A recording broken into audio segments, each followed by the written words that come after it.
மாமா தான் பெரிய கணிப்பா இருக்கீங்கள. நான் முடிவு தெரிஞ்சுக்கிறான். இந்த பிரச்சனை தான் குளத்துக்கு ஏன் மயிரை பிடுங்க நம்ம போய் வச்சான பாரு. வச்சானுக்கு ஆடு அடையாளமே தெரியாது. அது வந்து அதெல்லாம் பார்த்துட்டு வந்தாச்சு. எல்லா பிரச்சனையும் பேசிட்டு வந்தாச்சு. குழப்பம் வருத்தம் இல்லை. குடும்பத்து பிரச்சனை மறையில குடும்பத்து பிரச்சனை எல்லாம் பேசி. ஆமா இங்க பார்த்து நல்லா போஸ்ட் கொடுக்குறிய. போஸ்ட் கொடுங்க. போஸ்ட் வேணாம். போயிட்டு வரேன். போவாதே இப்ப போங்க. போங்க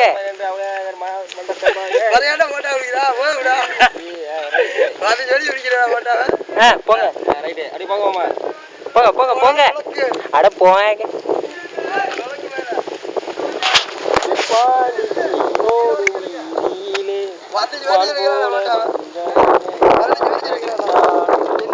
காமியா மூஞ்ச அங்க மூஞ்செல்லாம் எடுத்தாச்சு. காமியா நல்லா எடுப்பா. நாளைக்கு போய் காமிச்சு அப்படியே எடுத்துட்டு